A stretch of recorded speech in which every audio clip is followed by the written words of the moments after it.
কোথাও হয়তো বেসনে চুবিয়ে তেলে ভাজা হচ্ছে পাকোড়া টাইপের, বা কোথাও হয়তো রোস্ট করা হচ্ছে একদম জ্বলন্ত আগুনের মধ্যে। এইটা তাদের সঙ্গে হয় যারা মুক্তি পায় না, আর যারা মুক্তি পেয়ে গেছে তারা তো আহা হা। তো মুক্তি বলতে কি এটাই বোঝেন? যদি বোঝেন তাহলে আমি আপনার দোষ দেব না। হ্যাঁ, আপনার দোষ কি? আপনার দোষ হচ্ছে এইটুকুই যে আপনি ওই মুক্তি বিষয়টা কি সেটা বোঝার জন্য আমাদেরকে বুঝতে হবে যে বন্ধন আসলে কি। মুক্তি মানে তো এরকম টাইপের কিছু নয় যে একটা ওই বলতে গেলে খারাপ বাবা, ওই জন্য আমি বলা ছেড়ে দিয়েছি, আমি কিছু বলি না। ঈর্ষা, পুরনো দুঃখ মনে করছে, আহা হা হা হা, আমার জীবনে কি দুঃখ কি দুঃখ। তারপর দু চারটা কবিতা বেরিয়ে আসলো সেখান থেকে, তুমি আমায় বুঝলে না, চোখের জলের মূল্য। একটা গল্প বলি তাহলে মানে বুঝতে সুবিধা হবে। তো সেই গল্পটা বলি, তাহলে বুঝতে পারবেন যে সেখান থেকে আসল শিক্ষণীয় বিষয়টা কি। তাহলে আপনি মুক্তি বলতে কি বুঝতে পারবেন। আজকের প্রশ্নটা হচ্ছে মুক্তি নিয়ে, অত্যন্ত গুরুত্বপূর্ণ বিষয়, কিন্তু প্রত্যেকটা মানুষের এই বিষয়ে জানা দরকার। প্রশ্নটা হচ্ছে এরকম টাইপের, যিনি প্রশ্ন করছেন রূপঙ্কর সরকার, 46 বছর বয়সী। উনি বলছেন যে স্যার, আমরা ছোট থেকে শুনে আসছি যে মৃত্যুর পরই মুক্তি পাওয়া সম্ভব, কিন্তু আপনি বলছেন যে মৃত্যুর পর মুক্তি বলে কিছু নেই, যা আছে জীবিত অবস্থাতেই আছে। আমি এর আগে বিভিন্ন ভিডিওতে এই বক্তব্য রেখেছি, সেটাই উনি বলছেন। এইটা কিভাবে সম্ভব? তাহলে কি আমরা সবাই ভুল জানি? আমি আপনার বক্তব্য বা জ্ঞানকে কোনো রকম ভাবে খণ্ডিত করার চেষ্টা করছি না, কারণ আপনি যেরকম ভাবে বোঝান তা সত্যি অত্যন্ত দুর্লভ। অনুগ্রহ করে এই বিষয়ে কিছু বলুন কৌশিক স্যার, আমি জানতে অত্যন্ত আগ্রহী।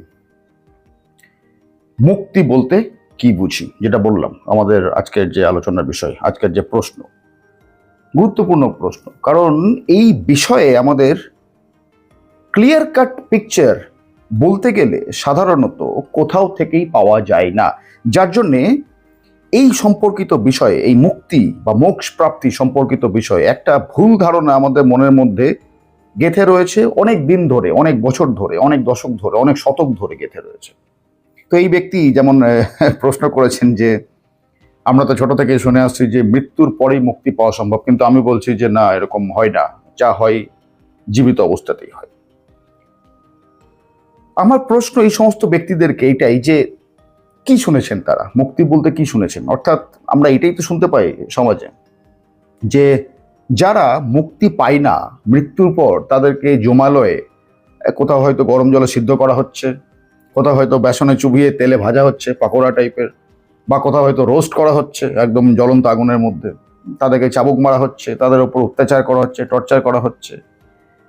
এইটা তাদের সঙ্গে হয় যারা মুক্তি পায় না, আর যারা মুক্তি পেয়ে গেছে তারা তো আহা হা হা, স্বর্গের মধ্যে একদম ঘুরে বেড়াচ্ছে, সেখানে সুন্দর সুন্দর সুস্বাদু ফল মিষ্টি। এমনকি ওই কি যেন বলে, অনেক ধর্ম আছে, তারা তো এটাও বলে যে 72 হুর। হ্যাঁ, ধর্ম তো নয় এগুলো, আমি এর আগেও আলোচনা করেছি, সমস্তগুলোই হচ্ছে জাতি, কমিউনিটি। তো 72টা হুর সেখানে রয়েছে, তাদের সঙ্গে সে কিসব করছে আপনি বুঝে নিন তাহলে। তো মুক্তি বলতে কি এটাই বোঝেন? যদি বোঝেন তাহলে আমি আপনার দোষ দেব না, কারণ এইটাই আমাদেরকে শেখানো হয়। হ্যাঁ, আপনার দোষ কি? আপনার দোষ হচ্ছে এইটুকুই যে আপনি ওই ভুল জায়গা থেকে কেন জ্ঞান লাভ করেছেন। আপনার কাছে অপশন ছিল, এখনো রয়েছে, সঠিক জায়গা থেকে জ্ঞান অর্জন করা। আপনি ভুল জায়গা থেকে কেন জ্ঞান অর্জন করেছেন, এটাই আপনার দোষ। বাকি যদি আপনি শুনে থাকেন যে মুক্তি বলতে এইটাই, যেটা এতক্ষণ ধরে আলোচনা করা হলো, সামাজিকভাবে সেটাই বলা হয়, তাতে তো আমি বিন্দুমাত্র বলছি তো কোনো দোষ দেখতে পাচ্ছি না। কিন্তু আপনার দোষ এটাই যে আপনি ওই সমস্ত ভুলভাল জায়গা থেকে কেন জ্ঞান অর্জন করছেন। মুক্তি বিষয়টা কি সেটা বোঝার জন্য আমাদেরকে বুঝতে হবে যে বন্ধন আসলে কি। মুক্তি মানে তো এরকম টাইপের কিছু নয় যে একটা ওই সাপের মাথায় যে মণি থাকে, এইটাও আবার সামাজিকভাবে প্রচলিত যে ওই সাপের মণি, নাগমণি যদি পেয়ে যায়, আহা হা, তাহলে তো হয়ে গেল একদম সমস্ত কিছু পেয়ে গেলাম। আসলে বাস্তবে সেরকম কিছু হয় না, কোনো সাপের মাথাতে কোনো মণি বলে কোনো বিষয়বস্তু থাকে না। তো ওই ওরকম টাইপের বিষয় যে, তো মুক্তি তো ওরকম টাইপের বিষয় নয় যে কোনো একটা মণি বা কোনো একটা বিষয়বস্তু গ্র্যাব করলাম, আমি পেয়ে গেলাম, ব্যাস আমার সমস্ত অন্যায় অপরাধ মাফ হয়ে গেল, আমি মুক্তি পেয়ে গেলাম, আমাকে আর গরম জলে সিদ্ধ করা হবে না, বা বেসনে চুবিয়ে তেলে ভাজা হবে না, পকোড়া হবে না আবার। মুক্তি তো এরকম টাইপের নয়। মুক্তি বুঝতে হলে আগে বুঝতে হবে যে বন্ধন কি, আগে বুঝতে হবে যে দুঃখ কি। যতক্ষণ পর্যন্ত না আমরা বন্ধন বা দুঃখ কি এটা বুঝে উঠতে না পারছি, ততক্ষণ পর্যন্ত মুক্তির কোনো প্রশ্নই ওঠে না। এবার বন্ধন কি আর কি বলবো এটাকে, বা মানে দুঃখ কি সেটা বোঝার জন্য আমাদেরকে মায়া বুঝতে হবে বা অজ্ঞানতা বুঝতে হবে। কেন? তার কারণ যেগুলো আসলে বন্ধন, যেগুলো আসলে আমাদের জীবনে আসল বন্ধন বা আসল দুঃখ, সেগুলোকে আমাদেরকে প্রলোভন দেখায়। এই প্রলোভনটা কে দেখাচ্ছে? মায়া দেখাচ্ছে। তো যেগুলো আসল বন্ধন, যেখানে আসল দুঃখ, সেখান থেকে তো মানুষ মুক্ত হতে চায় না। একটা উদাহরণ দিয়ে বোঝাই, তাহলে বুঝতে সুবিধা হবে। প্রশ্নই করি, প্রশ্নটা কিরকম টাইপের, যেমন ধরুন, কোনো মানুষ কি তার ঈর্ষা থেকে মুক্ত হতে চায়? কোনো মানুষ কি তার লোভ থেকে মুক্ত হতে চায়? কোনো মানুষ কি তার সম্পর্কে যে সমস্ত অ্যাটাচমেন্টসগুলো রয়েছে, এক্সপেকটেশনসগুলো রয়েছে, সেখান থেকে কি মুক্ত হতে চায়? মানুষ কি তার ঈর্ষা থেকে মুক্ত হতে চায়? ব্যাপক লাগে। এই দেখেছিস ওই বাড়ির ছেলেটা, বাবা, যা ঘুরে বেড়াচ্ছে আজকাল, যা উড়ে বেড়াচ্ছে আজকাল। আমি বাপু কিছু বলি না, আগে বলতাম, বলতে গেলে খারাপ বাবা, ওই জন্য আমি বলা ছেড়ে দিয়েছি, আমি কিছু বলি না। ঈর্ষা। বাংলায় মানে প্রচলিত বাংলায় এর আর একটা নাম রয়েছে, পিএনপিসি, পরনিন্দা পরচর্চা। কেমন লাগে করতে? ব্যাপক লাগে করতে। লোকের সম্বন্ধে সমালোচনা হচ্ছে, আপনি করছেন বা যারা করছে, ব্যাপক লাগে। তো ঈর্ষা থেকে তো মানুষ মুক্ত হতে চায় না। লোভ, লোভ থেকে মানুষ মুক্ত হতে চায় কি? আমার এটা চাই, আমার ওটা চাই, সবই তো চাই চাই চাই চাই চাই। এমনকি মন্দিরে গিয়ে মূর্তির সামনেও, দেবতার সামনেও, সেখানেও আমার চাই চাই চাই চাই চাই। তো লোভ, ঈর্ষা, এইগুলো থেকে তো মানুষ মুক্ত হচ্ছে না। সম্পর্কের বন্ধন, সেগুলো থেকে তো মুক্ত হচ্ছে না। ভগবদ গীতায় স্পষ্টভাবে লেখা রয়েছে, বা শ্রীকৃষ্ণ স্পষ্টভাবে বলছেন, যে কোনো মানুষের জন্মতে বা কোনো মানুষের মৃত্যুতে, কোনো মানুষের জন্মতে আনন্দ বা কোনো মানুষের মৃত্যুতে শোক করা উচিত নয়। কিন্তু আমরা তো জন্মে লাফিয়ে উঠি, মৃত্যুতে কেঁদে ভাসিয়ে দিই। দুঃখ, বাপরে বাপ। এমনকি এরকম খবরও বিভিন্ন জায়গায় শুনতে পাওয়া যায় যে অমুক ব্যক্তির স্ত্রী মারা গেছে বা অমুক ব্যক্তির স্বামী মারা গেছে, তো শোকে দুঃখে 7 দিন, 10 দিন, 15 দিনের মধ্যে সেও পরলোক গমন করেছে। এত শোক যে নিজের জীবনটাকে বিসর্জন দিয়ে দিল। তাহলে ভাবুন কত বড় শোক, কত বড় দুঃখ। তো মানুষ তো এগুলো থেকে মুক্ত হতে চায় না। দুঃখ, পুরনো কোনো কথা মনে পড়ে গেল, এই সমস্ত ইয়াং ছেলে মেয়েদের মধ্যে প্রচুর হয়। আমার জেনারেশনের ছেলে মেয়েদের তো প্রচুর হয়, আমি তো ভালো করে দেখতে পাই জিনিসগুলো, সেগুলো। পুরনো কোনো এক প্রেমিকের কথা মনে পড়ে গেল বা প্রেমিকার কথা মনে পড়ে গেল, যে হয়তো তাকে দুঃখ দিয়ে চলে গেছে, তাকে ধোকা দিয়েছে, তাকে ডিচ করেছে। তো পুরনো সেই দুঃখকে নুন লঙ্কা মাখিয়ে একদম বেশ চাট মশলা দিয়ে চেটে চেটে খাবে। পুরনো দুঃখ মনে করছে, আহা, আমার জীবনে কি দুঃখ, কি দুঃখ। তারপর 2-4টা কবিতা বেরিয়ে আসবে সেখান থেকে, তুমি আমায় বুঝলে না, চোখের জলের মূল্য দিলে না, এরকম টাইপের চলে, সোশ্যাল মিডিয়াতে ভর্তি। তো মানুষ তো এই সমস্ত বিষয়গুলো থেকে মুক্ত হতে চায় না। এইগুলোই তো মানুষের জীবনে আসল বন্ধন, এগুলোই তো মানুষের জীবনে আসল দুঃখ। তো এই বন্ধনগুলো থেকে, এই দুঃখ থেকে, লোভ থেকে, ঈর্ষা থেকে মানুষ তো সম্পর্কে বন্ধন থেকে, অ্যাটাচমেন্টস থেকে, এক্সপেকটেশনস থেকে মানুষ মুক্ত হতে চায় না। তাহলে মানুষ যদি তার দুঃখকেই আইডেন্টিফাই করতে না পারে, মানুষ যদি তার বাকিদের মতো নয়, অর্জুন হয়ে প্রকৃত গীতার বাস্তব অর্থ বুঝে বাস্তব জীবনে প্রয়োগ করে জীবনকে উন্নত করতে চান, মেম্বারশিপ নিয়ে এখনই জয়েন করুন বাস্তব জীবনে গীতা। মেম্বারশিপ নেওয়ার জন্য জয়েন বাটনে ক্লিক করুন। মানুষ যদি তার বন্ধনকে আইডেন্টিফাই করতে না পারে, তাহলে সেখান থেকে সে মুক্ত হবে কিভাবে? সেখান থেকে সে ফ্রি হবে কিভাবে? ওই যে বললাম, মুক্তি মানে তো এরকম টাইপ নয় কোনো একটা নাগমণি বা কোনো একটা বিষয়বস্তু পেয়ে গেলাম। মুক্তি বুঝতে গেলে আগে বন্ধনকে বুঝতে হবে, এবং যেরকম ভাবে বললাম, মায়াকে বুঝতে হবে। তো এই যে বন্ধনগুলো, এই বন্ধনগুলো ভালো লাগছে, বেশ মুখরোচক লাগছে, বেশ একদম চটপটা টাইপের। কে করছে এটা? মায়া করছে। আমরা বুঝতে পারছি না। কেন বুঝতে পারছি না? অজ্ঞানতার জন্য। এটাই তো আমার এই ভিডিওর প্রথমেই শুরুতেই প্রশ্ন ছিল, যে আপনি কেন ওই সমস্ত ভুলভাল ব্যক্তিদের কাছ থেকে জ্ঞান অর্জন করেছেন? আপনার কাছে যে সঠিক জায়গা ছিল না, জ্ঞান অর্জন করার মতো অপশন ছিল না, তা তো নয়। তো মানুষ কেন যায় না সেই সমস্ত সঠিক জায়গাতে? মানুষ কেন এই সমস্ত আলতু ফালতু লোকেদের পাল্লায় পড়ে থাকে?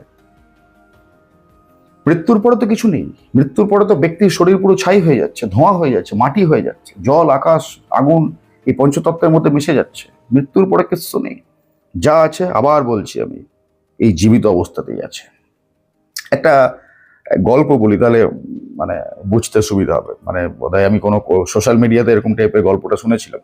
এই আজকাল হয় না যে সমস্ত কথাবাচকরা, হ্যাঁ, তো তারা তো সাধারণত গল্প করতেই ব্যস্ত, এরকম টাইপের গল্পই বলে। তো গল্প থেকে তার কি আসল শিক্ষণীয় বিষয় সেটা তো তাদের বোঝানোর মতো ক্ষমতা নেই। তো সেই গল্পটা বলি, তাহলে বুঝতে পারবেন যে সেখান থেকে আসল শিক্ষণীয় বিষয়টা কি।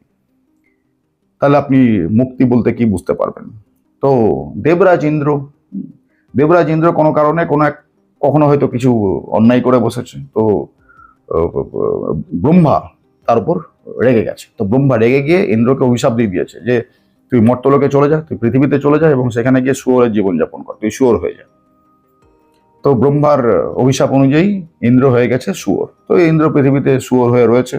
সেখানে পৃথিবীতে আসার পর তার বাচ্চা কাচ্চা জন্ম দিয়েছে, তার বাচ্চা কাচ্চা হচ্ছে, বউ বাচ্চা হয়েছে, এবং সে বিন্দাস একদম সুন্দর ওই কাদা জলের মধ্যে ওই নোংরা ড্রেনের জলের মধ্যে ওখানে একদম লেপটা লেপটি খেয়ে পড়ে রয়েছে, ওই মল মূত্র এই সমস্ত খাচ্ছে, বিন্দাস চলছে একদম। তার বাচ্চা কাচ্চা হয়েছে, বউ ফউ রয়েছে, স্বামী স্ত্রী, পরিবার সমস্ত কিছু রয়েছে, একদম সুন্দর জীবন, একদম লাইফ সেট যাকে বলে ইন্দ্রের সোর হয়ে যাওয়ার পর। তো তারপর অনেক বছর পর ব্রহ্মা রিয়েলাইজ করেছে না, এবার ইন্দ্রকে ফিরিয়ে নিয়ে আসতে হবে, কারণ এবার ইন্দ্রের প্রয়োজন। তো ব্রহ্মা গেছে, মানে এসেছে পৃথিবীতে শুয়োরটার কাছে, মানে যে আসলে ইন্দ্র ছিল, যে বলছে হে ইন্দ্রদেব চলো স্বর্গে, তোমাকে আমি নিয়ে যেতে এসেছি। বলছে আমি ইন্দ্র নয়, আমি শুয়োর। ব্রহ্মা বলছে না না, সে তো আমার অভিশাপের কারণেই তুমি শুয়োর হয়ে গেছো, কিন্তু আসলে তুমি ইন্দ্র, তোমার অভিশাপের সময়কাল শেষ, এবার চলো স্বর্গে, তোমার প্রয়োজন আছে। বলছে সেটা আবার কোথায়? বলছে আরে স্বর্গ এরকম এই নোংরা কাদা জলে পড়ে থাকতে হবে না, বিশাল সুন্দর একটা জায়গা, মানে সব থেকে উন্নত একটা জায়গায়, সেখানে সমস্ত কিছু সুযোগ সুবিধা রয়েছে। তোমার ওখানে এই সমস্ত কাদা জল বা মলমূত্র এই সমস্ত খেতে হবে না, ওখানে তোমার জন্য 56 রকম টাইপের ভোগ রয়েছে, সুরাপানের ব্যবস্থা রয়েছে, সেখানে অপ্সরারা তোমাকে নৃত্য করে দেখাবে, সেই সমস্ত কিছু ব্যবস্থা রয়েছে, চলো ওখানে। তো শুয়োর বলছে কি বলছেন আপনি, হ্যাঁ আমি ওখানে গিয়ে মলমূত্র পাবো না? ব্রহ্মা বলছে আপনি স্বর্গে কি করে মলমূত্র পেতে পারে? বলছে বুড়ো পাগল হয়ে গেছে, আমার মলমূত্র দরকার, আমার যেটা খেতে ভালো লাগে সেটা আমাকে দিচ্ছে না, বলছে নাকি 56 রকম টাইপের ভোগ, আমার ওসব দরকার নেই। বলছে আরে তুমি ভুলে গেছো, তুমি ইন্দ্র, দেবরাজ, তুমি রাজা। বলছে আচ্ছা ঠিক আছে, তা আমি কি ওখানে গিয়ে আমার এই ছেলে মেয়ে ওয়াইফ এদেরকে পাবো? বলছে পাগল নাকি, এরা তো এইখানকার টেম্পোরারি ছেলে মেয়ে, এরা তো টেম্পোরারি পৃথিবীর মর্তলোকের মায়ার খেলা এগুলো, কেউ কারো ছেলে মেয়ে নয়, কেউ কারো হাজব্যান্ড ওয়াইফ নয়, তুমি চলো ইন্দ্রলোকে, স্বর্গে, ওখানে তোমার জন্য ওখানে অপেক্ষা করা হচ্ছে, আমি পুষ্পরথ নিয়ে এসেছি তোমাকে নিয়ে যাবো বলে। তো ইন্দ্র শেষ পর্যন্ত ব্রহ্মাকে তাড়িয়েই দিল। বলছে পাগল বুড়ো কোথাকার, ভুলভাল বকছে, মাথা খারাপ হয়ে গেছে বুড়ো বয়সে, বুদ্ধা সা কিয়া গেয়া হ্যাঁ হিন্দিতে যেমন করে বলে আর কি, চলে যান এখান থেকে, আমি এখানে বিন্দাস রয়েছি। তো ব্যাপার হচ্ছে ইন্দ্র, ধরুন আপনি সেই মানুষটা, মানে ইন্দ্র আর কি, আপনি সেই ইন্দ্র। তো ইন্দ্র কি করছে এখানে বুঝতে পারছেন? তার যেখানে যাওয়ার কথা সেই জায়গা, তার অস্তিত্ব, তার গুরুত্ব সে বুঝতেই পারলো না। কেন? কারণ সেখানে তার মানে তার অজ্ঞানতার জন্য এখানে মর্তলোকে সে ওই বলমূত্র, কাদা জল, ড্রেনের জলের মধ্যে সে এখানেই ব্যস্ত, সেখানেই সেই এনজয় করছে। কেন হচ্ছে এটা? ওই শোরটার সঙ্গে কেন হলো? কারণ তার অজ্ঞানতার জন্য। মানুষের সাথেও ঠিক এরকমই ঘটছে। মানুষ তার অজ্ঞানতার জন্য তার বন্ধনকে, তার দুঃখকে সে আইডেন্টিফাই করতে চাইছে না। তাহলে যতক্ষণ পর্যন্ত না আইডেন্টিফাই করছি প্রবলেমটা কি, তাহলে উত্তরটা পাবো কি করে? এখানে প্রবলেম হচ্ছে মায়া বা বন্ধন, এবং উত্তর হচ্ছে মুক্তি। পরীক্ষা হলে যদি আপনি প্রশ্নটাই বুঝতে না পারছেন, তাহলে আপনি তার উত্তর লিখবেন কি করে? তো প্রশ্নটা হচ্ছে এখানে দুঃখ বা বন্ধন, এবং উত্তরটা হচ্ছে মুক্তি। এবার প্রশ্নটা কেন বুঝতে পারছি না? তার কারণ আমি পড়াশোনা করিনি, জ্ঞান লাভ করিনি, অ্যাজ সিম্পল অ্যাজ দ্যাট। তাহলে মৃত্যুর পরে মুক্তির প্রশ্ন আসছে কিভাবে? কোন রকম ভাবে আসছে না। এই অজ্ঞানতার জন্যই মানুষ ভগবানের দর্শন পেতে চায়, বলে যে আমি ভগবানের দর্শন পাবো। এরকম শুনেছে অনেকের কাছে যে অমুক ব্যক্তি তমুক ব্যক্তি নাকি ভগবানের দর্শন পেয়েছে, কেউ স্বপ্ন এসে দেখা দিয়েছে, কেউ একদম সামনাসামনি রিয়েল। আমরা কি জানি যে ভগবান দেখার মতো বিষয়বস্তু নয় এই চোখ দিয়ে, স্থূল চোখ দিয়ে। হ্যাঁ, ভগবানের মাধ্যমে আসল বিষয়বস্তুকে দেখা সম্ভব, কিন্তু ভগবানকে দেখা সম্ভব না। ভালো করে বুঝুন, ভগবানের মাধ্যমে আসল বিষয়বস্তুকে দেখা সম্ভব। আসল বিষয়বস্তু বলতে এরকম টাইপের নয়, এই দেখতে পাচ্ছি গাছপালা, বিল্ডিংস, বাড়ি ঘর দোর, গাছপালা, গাড়ি ঘোড়া, মানুষজন, এই সমস্ত যে দেখতে পাচ্ছি, এগুলো তো নকল বিষয়, এগুলো তো টেম্পোরারি বিষয়। ভগবানের মাধ্যমে আসল বিষয়বস্তুকে দেখা সম্ভব, যেগুলো আমরা স্থূল চোখ দিয়ে দেখতে পাই না, অর্থাৎ অন্তর্দৃষ্টি। তো ভগবানকে দেখা সম্ভব নয়, ভগবানের মাধ্যমে আসল বিষয়বস্তুকে দেখা সম্ভব। কিন্তু আমাদেরকে সমাজে কি শেখানো হয়? ভগবানের দর্শন লাভ করা যায়, বা ভগবানের দর্শন লাভ অনেকে করেছে আজ পর্যন্ত, তারা যেগুলো বলছে সেইগুলোই নাকি সত্যি। কেউ যদি আপনাকে বলছে যে সে ভগবানের দর্শন পেয়েছে, কেউ যে কোনো ব্যক্তি যদি আপনাকে বলছে যে ভগবানের দর্শন নাকি সে পেয়েছে, সে স্বপ্নেই হোক বাস্তবেই হোক, এই সমস্ত পাগলের প্রলাপ থেকে একদম 10 কদম দূরে দৌড়ে ছুট লাগান, একদম তার ধারে কাছে থাকবেন না, একদম তার কেন তার ছায়ার ধারে কাছে পর্যন্ত থাকবেন না। যদি আপনি জীবনকে সঠিকভাবে উপলব্ধি করতে চান, বুঝতে চান, তাহলে মুক্তি যদি পেতে চান, এই বন্ধনগুলো থেকে যদি মুক্ত হতে চান। এবার অজ্ঞানতার প্রভাব এতটাই ডেঞ্জারাস, অজ্ঞানতার প্রভাব এতটাই তীব্র যে মানুষ এখানেও ভুল বুঝে বসে। কি ভুল বুঝে বসে এখানে? না, আচ্ছা ঠিক আছে, ওই শুয়োরের মতো, আমার মুক্তি চাই না, তাহলে আমি স্বর্গ যাবো না, আমি এখানে ঠিক আছি। তো মানুষ এরকম বলে, বাবা মুক্তি যদি এরকম টাইপের হয়, আমাকে আমার বউ ছেলেকে ছাড়তে হবে, আমাকে আমার কন্যা বা ওয়াইফকে বা হাজব্যান্ডকে ছাড়তে হবে, সম্পর্কগুলোকে ছাড়তে হবে, আমার লোভ ঈর্ষা, আমার রাগ ক্রোধ এইগুলোকে ছাড়তে হবে, দরকার নেই আমার মুক্তি, আমি এখানে ঠিক আছি। ওই জন্যই মানুষ সারা জীবন যাতাকলে পিছতে থাকে। এই যে আমি নামক যে অহংকার, এই আমি নামক অহংকারিত হচ্ছে যত নষ্টের গোড়া।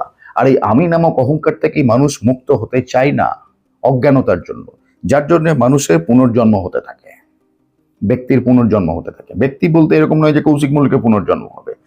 জীবনের সমস্যাগুলো দূর করার জন্য যদি পার্সোনাল কনসালটেশন নিতে চান তাহলে হোয়াটসঅ্যাপে যোগাযোগ করতে পারেন এই নম্বরে। ব্যক্তি বলতে এরকম নয় যে কৌশিক মল্লিকের পুনর্জন্ম হবে। কৌশিক মল্লিকের ভেতরে যে আমি নামক অহংকার বসে রয়েছে, যে বৃত্তি বসে রয়েছে, সেই আমি নামক সেই অহংকার বা সেই বৃত্তির পুনর্জন্ম হতে থাকবে, আবার বারবার বারবার বারবার বারবার ফিরে আসতে থাকবে। এটাকেই বলে পুনর্জন্ম। এবং এখান থেকে যারা বেরিয়ে গেল, তারা মুক্ত হয়ে গেল, তাদেরকে ফিরে আসতে হচ্ছে না, অর্থাৎ সেই আমি নামক অহংকারের আন্ডারে তাদেরকে থাকতে হচ্ছে না, তারা হয়ে গেল মুক্ত। বোঝাতে পারছি বিষয়টা? তো জিনিসটা এরকম টাইপের নয় যে মৃত্যুর পরে মুক্তি পাওয়া যায়। মৃত্যুর পরে আবার বলে দিচ্ছি, একমাত্র ধোঁয়া, ছাই, মাটি, জল, এই সমস্ত ছাড়া কিচ্ছু নেই। যা আছে এই জন্মে, জীবিত অবস্থায়, এখনই, রাইট নাও, এখানে, এই অবস্থাতেই। এবং এবার এরকম টাইপের নয় বিষয়টা যে আপনাকে এটার জন্য মানে বিশাল বড় তপস্যা করতে হবে। যদি আপনি, আমি যে কথাগুলো বোঝাচ্ছি বা এক্সপ্লেন করছি, এইগুলো যদি অন্তর্নিহিত অর্থ আপনি উপলব্ধি করতে পারছেন, রাইট নাও, এখন এই মুহূর্তে আপনি মুক্ত হয়ে যেতে পারেন। আবার বলছি, রাইট নাও, এখনই, এই মুহূর্তে ব্যক্তি মুক্ত হয়ে যেতে পারে, যে বিষয়গুলো নিয়ে আলোচনা করা হচ্ছে। বা আমার এই চ্যানেলের যদি যে কোনো ব্যক্তি 8-10টা ভিডিও দেখে নেয় এবং সেইগুলোকে দেখে যদি সে উপলব্ধি করার চেষ্টা করে, চিন্তন করে, মনন করে, মনোমন্থন করে বিষয়গুলো নিয়ে, যেটা হচ্ছে আসল মেডিটেশন। মেডিটেশন মানে তো ওরকম টাইপের নয়। এর আগেও আমি বুঝিয়েছি মেডিটেশন সম্পর্কে বিভিন্ন ভিডিওতে বিস্তারিতভাবে। নিঃশ্বাস নিলাম, নিঃশ্বাস ছাড়ছি, কতবার নিলাম, কতবার ছাড়ছি, এই নাক নিচ্ছি, ওই নাক দিয়ে ছাড়ছি, মুখ দিয়ে নিচ্ছি, নাক দিকে ছাড়ছি, বিশেষ কোনো কাণ্ড কারখানা করছি, নো নো নো, এইগুলোকে মেডিটেশন বলে না। আসল মেডিটেশন হচ্ছে মনোমন্থন, মনন, উপলব্ধির বিষয়বস্তু। যে জ্ঞান প্রাপ্তটা হলো, আমি যে জ্ঞান প্রাপ্তিটা করলাম, সেটা আমি আমার লাইফে কতটা অ্যাপ্লাই করতে পারছি, সেটা নিয়ে আমি কতটা ব্যস্ত রয়েছি, এটাই হচ্ছে আসল মেডিটেশন। তো এরকম টাইপের কোনো ব্যক্তি যদি করতে পারে, আমি আবার বলছি, রাইট নাও, এখনই, ইনস্ট্যান্ট, সে ব্যক্তি মুক্তি পেয়ে যেতে পারে। এবং এটা আমার বক্তব্য নয়। আমি কেন এত গভীরভাবে বলছি বা কেন এত কনফিডেন্ট ভাবে বলছি, কারণ এটা ভগবদ্গীতার বিষয়বস্তু। সম্ভব, এটা উপনিষদের বিষয়বস্তু, সুতরাং এটা সম্ভব। ভক্তি, মানুষ ভক্তি বলতে ভাবে কিরকম টাইপের, সমাজে যেটা আমাদেরকে শেখানো হয়, আলতু ফালতু গুরুদেবেরা যেরকম টাইপের শেখায়, তথাকথিত সামাজিক যে সমস্ত পণ্ডিতরা রয়েছে, মূর্খ পণ্ডিত যাদেরকে বলা হয়, তো মানুষ ভক্তি বলতে তাদের কাছ থেকে কি শিখে এসছে? যে কোনো রকম কোনো একটা মন্দিরে গিয়ে জোরহাত করে বসে থাকো, তারপরে সেই তার বিভিন্ন রকম কাণ্ড কারখানা, হে ভগবান দেখো, মাগো তুমি আছো, মা তুমি দেখো, তারপর আরো কিছু মুখ দিয়ে বিড়বিড় করে বলে, কখনো চোখ দিয়ে টপ টপ করে জলও পড়ে, ভাবে অন্যান্য মানুষরা যে বাপরে কি ভক্তি না রয়েছে লোকটার মতো, বিশাল।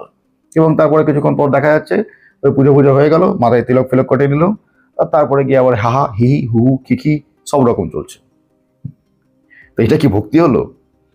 লজ্জা লাগা দরকার আমাদেরকে, আমাদের বাঙালিদের বিশেষ করে লজ্জা লাগা দরকার। কেন লজ্জা পাওয়া দরকার আমাদের? কারণ আমাদের দুর্গাপূজা সব থেকে, মানে কি বলবো, আরাধনার সব থেকে উন্নত বিষয়। আমাদের বাঙালিদের আরাধনা সব থেকে উন্নত আরাধনা হচ্ছে দুর্গাপূজা। কিন্তু আমরা দুর্গাপূজাকে উৎসবে পরিণত করে দিয়েছি। দুর্গাপূজা মানে দুর্গতির নাশ, অর্থাৎ যেটা নিয়ে আলোচনা করছি, যে আমাদের এই বন্ধন থেকে মুক্তি বা দুঃখ থেকে মুক্তি, তার মানে তো তাই দুর্গতি, আমাদের যে দুর্গতি, জীবনে যে দুর্গতি, তার থেকে মুক্তি। তো আমাদের মূল আরাধনার বিষয়বস্তুই হচ্ছে দেবী দুর্গা, দুর্গতি নাশিনী। তো তাকেও আমরা কি করে দিয়েছি, সেইটাকেও কি করে দিয়েছি, উৎসবে পরিণত করে দিয়েছি, হই হুল্লোড়, হি হি হা হা খিখি, এই সমস্ততে পরিণত করে দিয়েছি। অ্যাডও চলে টিভিতে আজকাল এরকম টাইপের, সপ্তমীতে প্রথম দেখা, অষ্টমীতে হাসি, নবমীতে বলতে চাওয়া তোমায় ভালোবাসি, তারপরে কি সব আছে এরকম টাইপের। তো এইসব করলে কি আমরা ভিতরের অন্তর্জগতের বিষয়বস্তু উপলব্ধি করতে পারবো? এইসব করলে কি আমাদের যেটা আসল বন্ধন তাকে কি আইডেন্টিফাই করতে পারবো? আমাদের জীবনে যে আসল দুঃখের কারণ সেইগুলোকে কি আমরা আইডেন্টিফাই করতে পারবো? উত্তর হচ্ছে না, পারবো না। তো প্রশ্নকে যদি আইডেন্টিফাই করতে না পারি তাহলে উত্তর পাওয়ার কোনো সম্ভাবনাই নেই। বোঝাতে পারছি বিষয়টা? ভালো করে বুঝুন, আমাদের প্রত্যেকের বোঝা দরকার। ওই যে বললাম, শুধুমাত্র বুঝলে চলবে না, তারপরেও সেই বিষয়টাকে নিয়ে চিন্তন করতে হবে, মনন করতে হবে, মনোমন্থন করতে হবে, যেটা হচ্ছে আমাদের মেডিটেশনের বা ধ্যান করার আসল বিষয়বস্তু। তবেই ব্যক্তি বুঝতে পারবে যে মুক্তি কি। এবং আবার বলে দিচ্ছি, যদি ব্যক্তি সত্যিই বুঝতে চায়, সত্যিই উপলব্ধি করতে চায়, রাইট নাও সেই মুহূর্তেই ওই ব্যক্তির মুক্তি পেয়ে যাওয়া সম্ভব। বাকিদের মতো নয়, অর্জুন হয়ে প্রকৃত গীতার বাস্তব অর্থ বুঝে বাস্তব জীবনে প্রয়োগ করে জীবনকে উন্নত করতে চান? মেম্বারশিপ নিয়ে এখনই জয়েন করুন বাস্তব জীবনে গীতা। মেম্বারশিপ নেওয়ার জন্য জয়েন বাটনে ক্লিক করুন।